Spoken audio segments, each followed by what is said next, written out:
Let me start by saying that the United States government or the military did not invent the internet. Neither did Al Gore. The story of how the internet came to be is far more interesting. But before we dive into how the internet evolved, let's understand what the internet is. The internet is a globally connected wide area network of computers that share a standard set of languages to communicate. The internet is essentially the infrastructure on which massive scale information exchange takes place. It enables various applications to function, such as the World Wide Web, email, voice over IP, file sharing, and many more. Computer networks were typical before the internet existed, but the internet's immense popularity and massive size were due to its unique ability to allow other devices and even entire networks to connect and disconnect seamlessly without disturbing the already established network. This scalability can be credited mostly to the standardization of a set of protocol known as TCP/IP, which is the universal language spoken by devices on the internet even today. But how did the internet get so huge? How did it all begin? When did it all begin? There is no specific date, month, or even year which marks the birth of the internet. Communication between devices over long distances predates even modern electronic devices. Those devices used analog signals to communicate. The first digital communication was in the late 19th century by the telegraph. Then came telephones and with it telecom companies. The telephone lines used a circuit switching network which requires a prior establishment of a dedicated circuit channel between the two parties communicating. The story of our internet starts with a nuclear detonation test from USSR on 29 August 1949. It was the Cold War era. The US and Soviet Union were threatened by each other regarding a nuclear attack. In response, the US military formed an ad hoc early warning network of radars with 85 stations. The data from these radars were manually posted, analyzed, and then responded to by the commanders. That was a good start, but ADSEC thought they could do better. So in 1950, they decided to automate the process by digitizing and transmitting it over the phone lines. This data was further analyzed by computers at Massachusetts Institute of Technology.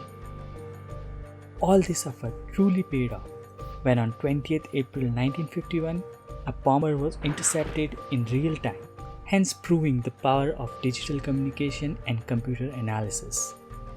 The US was busy concentrating on defense projects.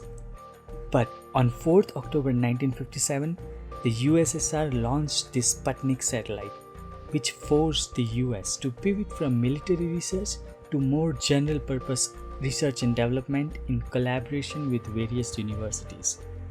They decided to switch focus from immediate military requirements to long-term, risky but rewarding research. This shift gave birth to the Advanced Research Projects Agency on 7th February 1958. ARPA was small with a limited budget, but it was unlike any other organization. It had quite flexible management and enjoyed lots of freedom. However, one remarkable thing about ARPA was that it only focused on challenging problems that no one else would venture.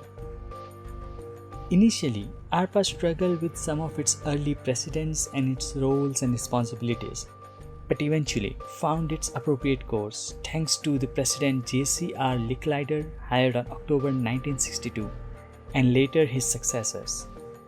They transformed ARPA from a military research program to a premium computer science program. During his time as president, Licklider made several attempts at networking. He had a profound conception of networking. Instead of a special purpose network designed to do a specific task, he wanted a more general purpose network. For him, a network meant three things: physical infrastructures like hardware, wires, and software, the network between man and machine, and the network of people. He could also see that the needs of IT, researchers, and the military had quite a lot in common. Later, his successor, Ivan Sutherland, proposed that this network should be robust enough to survive failures like a bomb attack. Around mid-1960s, Paul Barron of Rand Corporation in the US and Donald Davis of National Physical Lab in the UK independently came up with a new concept of a logical network that could tolerate failure at any point in the route. This concept was called packet switching, and this key development should not be underestimated, as it is deeply engraved in the foundation of the modern computer network and the internet. Consequently, in 1967, the NPL network in the UK demonstrated the first successful packet switch network experiment, which proved that they were quite a viable alternative to circuit switching networks. Back in ARPA, Robert Taylor, who was the head of the Information Processing Office, wanted to connect to multiple computers from his terminal. But one terminal could only connect to a single machine. He saw this not just as an annoyance, but also a waste of resources. He wondered, wouldn't it be efficient if he could use a single terminal to connect to multiple computers? This thought planted the seed for ARPANET. So in February 1966, he convinced Charles Hersfeld and obtained $1 million to fund his network project.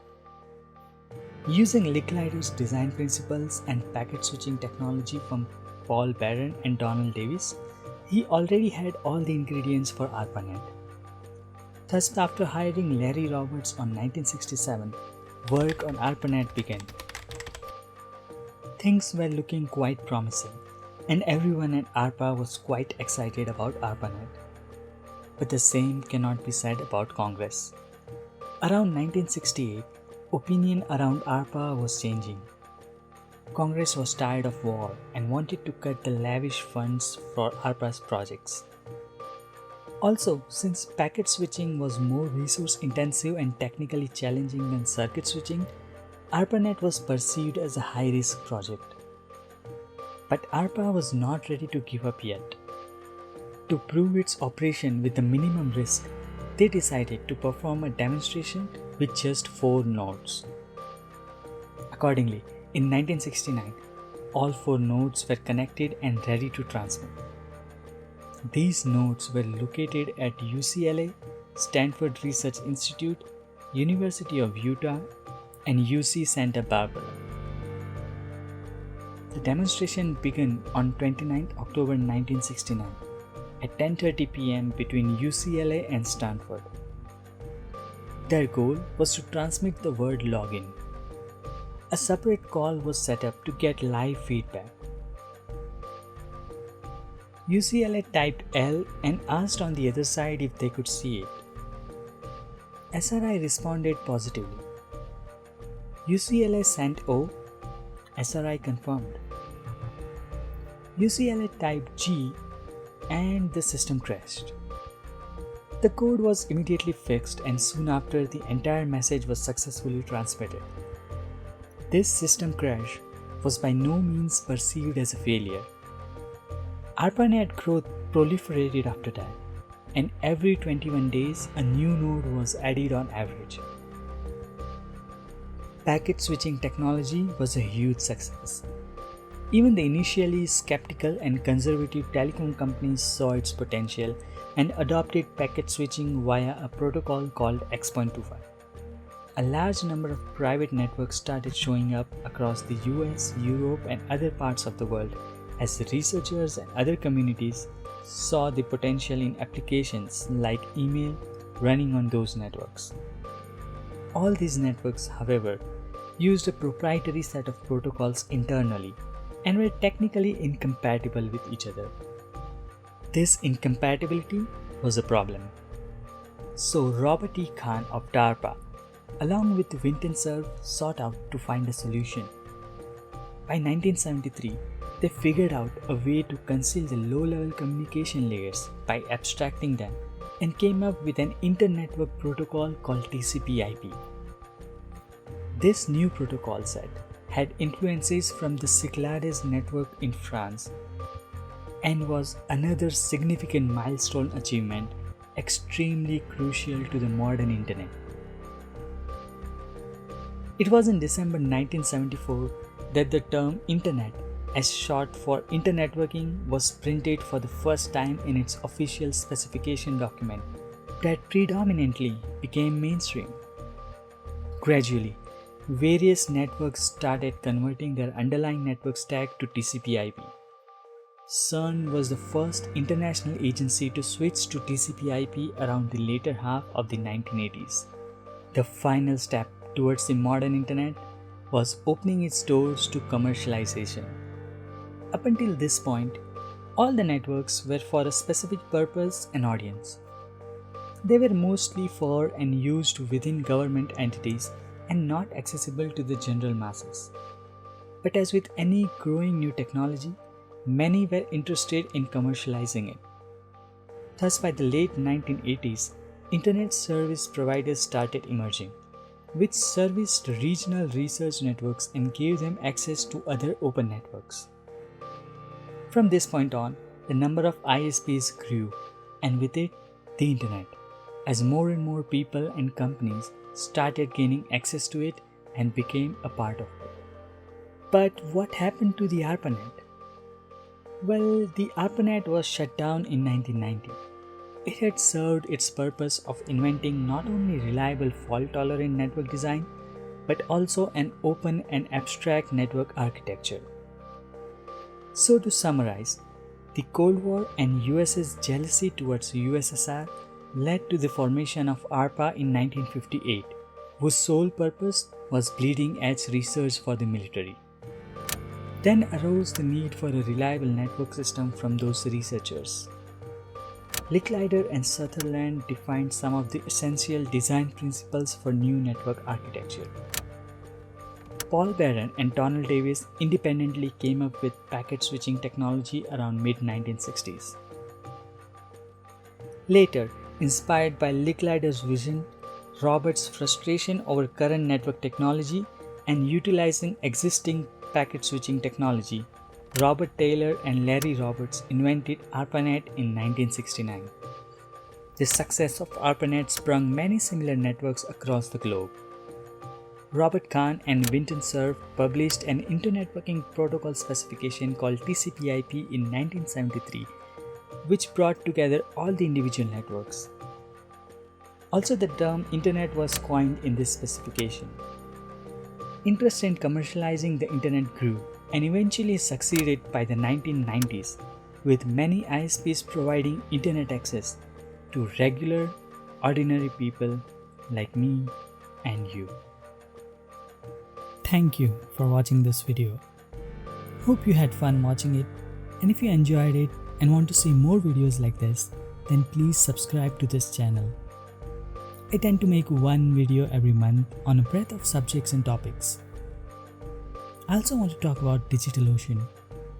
DigitalOcean is one of the top cloud infrastructure service provider, which has quite flexible but simple pricing compared to its competitors. It is also very easy to deploy servers and get started with almost anything like web hosting with its one-click deployment solutions and large marketplace. You can get a $50 credit if you use the link in the description to sign up. It also helps support this channel. And lastly, a special thank you to my wife, without whom this video or this channel would not have been possible. Thank you again, and see you in the next video.